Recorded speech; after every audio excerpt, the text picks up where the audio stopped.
Que tus palabras sean mis palabras. Háblame, Señor, directo al corazón. Hola mis hermanos, mi nombre es Dreni del Rosario. Bienvenidos a esta sección Un Solo Evangelio. Y vamos a leer el Evangelio que corresponde al día 31 de mayo, que está tomado del Evangelio según San Lucas capítulo 1, versículo del 39 al 56. Y toda palabra de Dios la leemos en el nombre del Padre, del Hijo y del Espíritu Santo. Amén. En aquellos días se puso en camino María y se dirigió con prontitud a la región montañosa, a una población de Judá. Entró en casa de Zacarías y saludó a Isabel. En cuanto oyó Isabel el saludo de María, saltó de gozo el niño en su seno. Isabel quedó llena de Espíritu Santo y exclamó a gritos: Bendita tú entre las mujeres y bendito el fruto de tu seno. ¿Cómo así viene a visitarme la madre de mi Señor? Porque apenas llegó a mis oídos la voz de tu saludo, saltó de gozo el niño en mi seno. Feliz la que ha creído que se cumplirían las cosas que le fueron dichas de parte del Señor. Dijo María: Alaba mi alma la grandeza del Señor, y mi espíritu se alegra en Dios mi Salvador, porque ha puesto los ojos en la pequeñez de su esclava. Desde ahora todas las generaciones me llamarán bienaventurada, porque ha hecho en mi favor cosas grandes el poderoso. Santo es su nombre, y su misericordia alcanza de generación en generación a los que le temen. Desplegó la fuerza de su brazo, dispersó a los de corazón altanero, derribó a los potentados de sus tronos y exaltó a los humildes. A los hambrientos colmó de bienes y despidió a los ricos con las manos vacías. Acogió a Israel su siervo, acordándose de la misericordia como había anunciado a nuestros padres en favor de Abraham y de su linaje por los siglos. María se quedó con ella unos 3 meses y luego regresó a su casa. Palabra del Señor. Gloria a ti, Señor Jesús. Habla, Señor, que tu siervo escucha. En aquellos días se levantó María y se fue con prontitud a la región montañosa. María va con prontitud a visitar a Isabel. Ciertamente no lo hace movida por la ansiedad y la incertidumbre, sino por la alegría y el anhelo de servir. No va por curiosidad ni para comprobar y cerciorarse. Cree lo que se le ha dicho acerca de su prima. Va por un impulso de amistad. A Zacarías, que no cree y pide una señal, Dios no se la da, sino que lo deja mudo y sin expresión. En cambio, a María, que cree, se le concederá la verdadera señal en el reconocimiento de Isabel. Si no se cree, el don de Dios no puede ser acogido cualquiera sea la señal que se dé. Así como María va hacia los montes de Judá, así el lector de Lucas visita con alegría y presteza las montañas de la benevolencia de Dios y frecuenta el Antiguo Testamento que le hace comprender el don que le ha sido dado. En este encuentro percibirá a través de un impulso de alegría la presencia de una palabra que todavía no ha salido a la luz. Verá la espera de lo que ni siquiera se atrevía a esperar, la promesa de Dios que no se podía deducir de ninguna premisa humana, lo imposible de lo cual el hombre tiene necesidad. En toda lectura cristiana del Antiguo Testamento habrá alegría. Se reconocerán y se abrazarán el deseo y el deseado, el amante y el amado. Si no se acude al Antiguo Testamento, nadie nos dice lo que Dios nos ha regalado en Jesús. El mismo don de Dios es considerado imposible y por consiguiente no es deseado y mucho menos amado. ¿Qué es el deseado si nadie lo desea? El amante si nadie lo ama. Es la tragedia de Dios sobre la tierra, pasión crucificada de un amor no amado y de un deseo no deseado. pero es también la tragedia del hombre que sigue siendo necesariamente un deseo y un amor sin objetivo, vacío que concibe la nada. Hay que anotar que Isabel y María son parientes, así como aquellos a quienes llevan en sus entrañas. El hombre y Dios, la esperada y el esperado son de la misma carne. La historia de Israel nos atestigua este parentesco estrecho que se consumará en la cruz. Entró en casa de Zacarías y saludó a Isabel. El saludo hebreo es shalom, paz. María augura, promete y lleva a esta casa la paz, señal de la visita del Señor. Además del saludo, el que es acogido bendice al que lo acoge. Dice bien de aquel que al acogerlo le da el bien de compartir con él el techo y el pan. El huésped en Israel es sagrado y la hospitalidad es una bendición. En ella se deja fluir el bien recibido, reconociendo su fuente inagotable. Al dar el don que se ha regalado, uno se inserta en el círculo vital de Dios. La falta de hospitalidad es maldición. No acoger es negar a aquel que se halla en el origen de toda acogida, es excluirse de la vida. María, por su fe en la palabra, lleva en sí la bienaventuranza de ese don que es el mismo Dios. Isabel se sobresalta, reconoce en ella la realidad de toda promesa. Cesa la espera, cesan los preparativos, comienza la alegría y resuena el grito de la llegada del esposo. Israel se sobresalta en el Nuevo Testamento, es decir, en María, exulta y se reconoce. Por otra parte, María, como ya se dijo, es también señal del Nuevo Testamento, que necesariamente acude al Antiguo para comprender el don que lleva en el seno. Por eso se puede decir que el Antiguo Testamento es eterno en Cristo. La esencia de un don prometido está siempre en la promesa del que lo ha regalado. La promesa de un don se traduce no en su posesión, sino en su disfrute. La promesa de la tierra nunca se traduce en posesión de la tierra, sino en la tierra prometida, so pena de ser expulsados de ella. Si se puede decir que el Antiguo Testamento es claro en el Nuevo, se puede decir también que el Nuevo Testamento está oculto en el Antiguo. Por eso no pueden dejar de frecuentarse para reconocerse, así como la acción de Dios en Isabel queda oculta a todos y se revela solo en el encuentro con María, así también la acción de Dios en María permanece oculta a todos y se revela solo en el encuentro con Isabel. Saltó de gozo el niño en su seno. En la presencia de María se estremecen las entrañas de Isabel. Los dos niños se reconocen antes de las propias madres, que sin embargo se conocían muy bien. Existe un reconocimiento visceral entre la promesa y su cumplimiento, de lo cual los respectivos portadores se percatan después. La acción de Dios que promete y cumple nos hace estremecer en lo profundo. Por esto la reconocemos, pero no es un estremecimiento subjetivo. Este Juan, el hijo prometido a Israel estéril, este encuentro es el punto de llegada de la historia común de Dios y del hombre.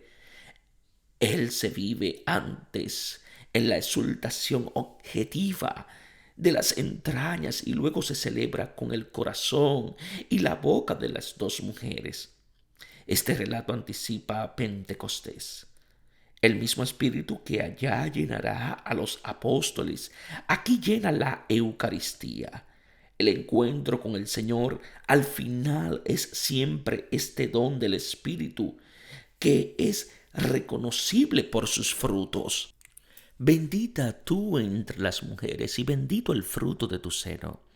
Por este gran don Isabel grita en voz alta su alegría incontenible que se expresa en una doble bendición. Ante todo bendice a María, la mujer prefigurada en Yael y en Judith, que habían aniquilado y vencido el enemigo. María, con su obediencia a la palabra, ha aniquilado y vencido al antiguo enemigo. Y luego bendice el fruto de sus entrañas, raíz de toda bendición. María es el arca de la alianza. Ella es portadora del fruto de la descendencia de Eva, que aplasta la cabeza a la serpiente. En él toda la creación se convierte en bendición y vida, porque es vencido aquel que la había hecho caer en la maldición. ¿Y de dónde a mí qué? El grito de bendición por el don recibido va acompañado del sentido del asombro. ¿Por qué me llega esta gracia a mí? La visita del Señor, sí, es del Señor, evidencia nuestra indignidad. El lugar de orgullo provoca humildad. La verdad de Dios, el Altísimo, ilumina nuestra bajeza, pero esta constatación, en lugar de deprimirnos, nos pone contentos y capaces del don. Hace brillar el carácter inmerecido y hace ver su sublimidad precisamente desde la profundidad del demérito. Lo que se merece no es un don. Dios no puede ser sino inmerecido porque es amor. Si el amor tiene una medida es la no amabilidad del amado. La humildad y la alegría acompañan siempre el reconocimiento y el amor de Dios. Yo soy su tarjeta personal. Saltó de gozo el niño. El salto que permite el reconocimiento se narra dos veces. Primero como hecho en el versículo 41 y luego como conocimiento del hecho. No basta que venga la visita del Señor. Es necesario que Él, que es visitado, la reconozca. Él nos visita siempre. En su amor desmedido nos viene al encuentro continuamente, aunque no nos demos cuenta, y por eso no lo amamos. Él nos visita en las entrañas de nuestra profundidad, en ese punto que Él se ha reservado para sí mismo. Es indispensable para nosotros darnos cuenta de lo que allí sucede. El enemigo no puede entrar en este lugar donde somos nosotros mismos y Dios es más nosotros de lo que somos nosotros mismos. Este lugar es nuestra ventana hacia Él, nuestro origen, la fuente de la cual brota nuestro arroyo de vida. Pero aunque no puede entrar en este lugar, el enemigo hace todo lo posible para mantenerme fuera de Él, para que yo me quede fuera de mí, sin conciencia y olvidado de Él. Entro en mi verdadero yo a través del recuerdo constante del Señor y la escucha atenta del corazón, de sus alegrías y de sus resistencias. Así me vuelvo consciente de su presencia y explosiono en la alegría de la alabanza y de la bendición. Por eso los padres decían que el gigante de los pecados es el olvido. Feliz la que ha creído. Isabel finalmente llama a María declarándola dichosa porque ha creído en el cumplimiento de la palabra del Señor. Es la primera bienaventuranza, la que es fundamental. La fe en la promesa que le permite al Señor vivir hoy en el creyente que lo escucha. En el Evangelio de Juan es también la última bienaventuranza pronunciada por el resucitado. Dichosos los que no han visto y han creído. Si María, que no había visto, no hubiera creído, no existiera aquel a quien los apóstoles han visto y por consiguiente han creído. Su fe sin haber visto hace visible lo que cree. Es típico del dinamismo de la fe, el que la fe precede a la visión. De lo contrario, aunque se vea que un muerto resucita, no se cree. La palabra hay que acogerla como ella es realmente, como palabra de Dios que obra en ustedes, que creen. Nada obstaculiza tanto a Satanás como esta acogida de la palabra. Por esta fe es engendrado el Salvador. Otra mujer dijo a Jesús hablándole de María: dichoso el seno que te llevó y los pechos que te criaron. Pero Jesús respondió: dichosos más bien los que oyen la palabra de Dios y la guardan. Si la maternidad de María es causa de su bienaventuranza, la fe es causa de su maternidad. En un himno oriental, María es llamada la que es toda oído. Su maternidad, antes que el vientre, está en el oído que acoge con la palabra. Su bienaventuranza como Madre de Dios la comparte todo creyente que escuche y cumple la palabra. Esta fe es el principio del reconocimiento de toda visita del Señor, que de lo contrario pasa desapercibida. Engrandece mi alma al Señor. La constatación del don recibido hecho por la prima coloca a María en la soledad absoluta ante el mismo autor del don, a quien recibe como don, y para él canta sin responderle siquiera a Isabel. El ojo nuevo, es decir, el corazón nuevo, es el motivo del canto nuevo. El ojo del viejo Adán empequeñeció a Dios y se lo hizo ver mezquino, envidioso y malo. El de Sara lo encarneció como incapaz del prodigio de la vida. El de Israel consideró como acortado su brazo inepto para salvar.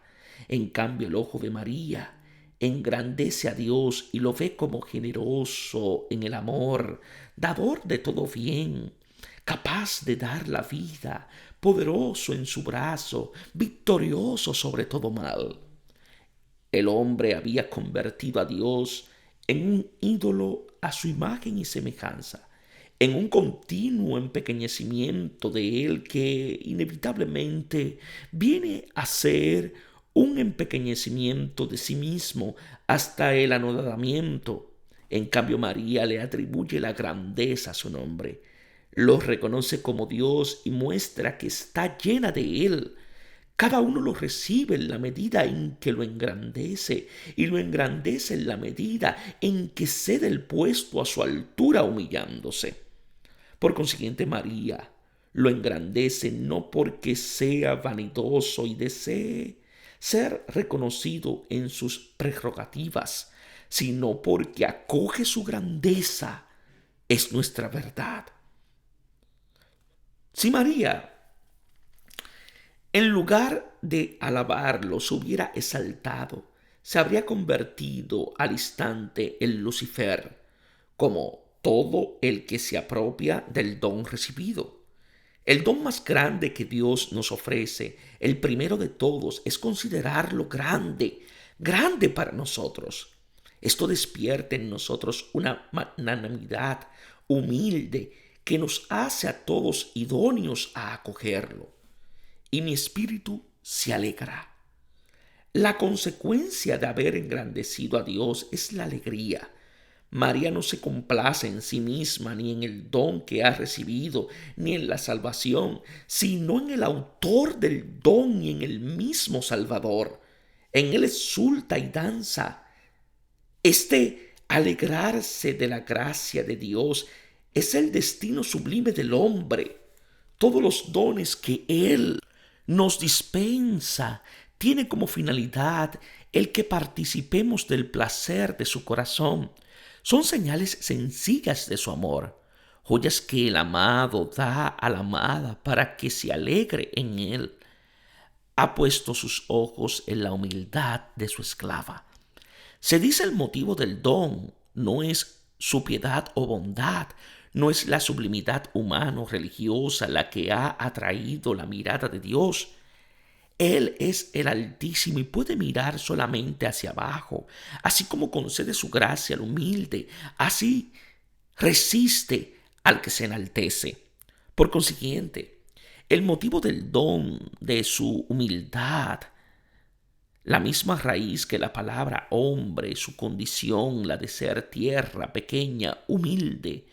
María es como la nada que solamente está en condiciones de recibirlo del todo. El amor y el don son tales en la medida en que no son merecidos. Dios, que es amor y don, puede ser acogido en la conciencia del propio demérito. María es el primer ser humano que reconoce la propia pequeñez y la distancia de él, de un modo pleno y absoluto. Por eso Dios puede darse a ella de un modo pleno y absoluto. El mérito fundamental de María es el de saber que no merece. En ella está superada toda ansiedad religiosa y sed de perfección. Existe la paz perfecta de quien reconoce la propia verdad como nulidad ínfima. Por eso lo hace sin desesperarse, porque está, y solo está en condiciones de contener la verdad infinita de Dios. Con razón la Iglesia proclama a María exenta del pecado original. Ella está libre de la mentira antigua que impide esa humildad confiada que debería ser típica de la criatura. María se proclama esclava y humilde. Su humildad no es esa bella virtud que lleva a humillarse, tal vez para no caer o para ser exaltado por otros. Tampoco es una virtud en la verdad esencial del hombre que es humus, humilde, tierra. Todas las generaciones me llamarán bienaventurada. Todos los hombres la felicitarán no por su humildad, sino porque Dios ha mirado su abajamiento. Él ha manifestado su amor en su no amabilidad. El mismo motivo de engrandecer al Señor y del danzar en Él, en su mirada que se fija en ella. Todas las generaciones se alegrarán de ahora en adelante con ella. En ella la nada del hombre se ha revelado como el abismo capaz de concebir a Dios, el don de los dones, porque ha hecho en mí favor maravillas. Esta pequeñez de ella, Dios, después de haber mirado, ha hecho su mirada, hace obras en favor de ella, cosas grandes. Aún más, ha realizado la cosa más grande que puede hacer aquel que es omnipotente en el amor, darse él mismo. A Dios lo llamamos como el nombre poderoso, aquel que puede. ¿Y qué es lo que puede el Todopoderoso? Puede lo imposible, porque para Él nada es imposible, ni siquiera lo que verdaderamente es imposible. Darse Él mismo, que es totalidad infinita, a una criatura limitada y finita. Por esa obra suya su nombre es santo. Su santidad, su alteridad absoluta, se manifiesta sobre la tierra. Su nombre ahora es santificado en la tierra como en el cielo. Es reconocido y glorificado entre los hombres como corresponde. Dios santifica su propio nombre sobre la tierra, mirando, revelándose y dándose al humilde. Se cumple la primera petición que Jesús nos ha enseñado en su oración. Y su misericordia. María sintetiza en una sola palabra todos los atributos de aquel a quien ya ha llamado Señor, Dios, Salvador, poderoso, santo. El nombre con el cual será reconocido y experimentado en todas las generaciones, su nombre para siempre porque le pertenece desde siempre, es misericordia, Misericordia traduce las palabras hebreas Esed y Ramín, compasión y eternidad. La esencia de Dios es el amor que no puede dejar de amar porque somos hijos suyos. Él no puede dejar de amarnos en nuestro mal porque esto no hace más que alimentar la compasión de sus entrañas maternas. Esta es su santidad, su diversidad, revelada plenamente en la nueva Eva. Sanará así el ojo malo de la primera Eva, que lo había considerado celoso y egoísta. Esta experiencia la harán todos aquellos que temen a Dios, que tienen en cuenta a Dios como Dios, lo considerarán tal como es en su vida concreta. Desplegó la fuerza de su brazo. María describe la historia bíblica de la salvación en 7 acciones de Dios que enderezan las desviaciones del hombre. Las describe como verbos en el pasado porque lo que le ha sucedido ya se ha cumplido la promesa de Israel. Es el centro del modo como Dios ha obrado y obrará siempre. Su misericordia no es estéril. Su compasión es una acción que abate los límites insuperables del hombre. La primera constatación del que engrandece a Dios es la experiencia y es de experimentar su brazo. Él lo extiende como en el Éxodo y salva al que está perdido. Solo Él es Dios, fuerte y victorioso sobre todos los males. Conocer su brazo es liberación de ese mal profundo, que es creer que el mal es más fuerte que el bien, que el mal sea poderoso, que el mal sea Dios. Es como si creyera que Dios sea el mal. Es la victoria fundamental sobre el engaño originario y sobre la desesperación que se sigue de allí. Dispersó a los que son soberbios. Así como libera al que está perdido, también dispersa a los orgullosos. Desmonta los sofismas de los cuales ha sido víctima el corazón del hombre que por no fiarse de Dios ha convertido su persona en Dios. Así también el soberbio, al sentirse perdido, puede volverse humilde y ser salvado. De la mano poderosa de Dios se salva el humilde y se vence la necedad del corazón orgulloso. Se invierte el destino del hombre, se revoluciona su existencia en el mal y en el sufrimiento, en el dominio y en la opresión, en la esclavitud y en el sometimiento. Quedan abolidas las injusticias, los tronos y las idolatrías que los reducen a servidumbre.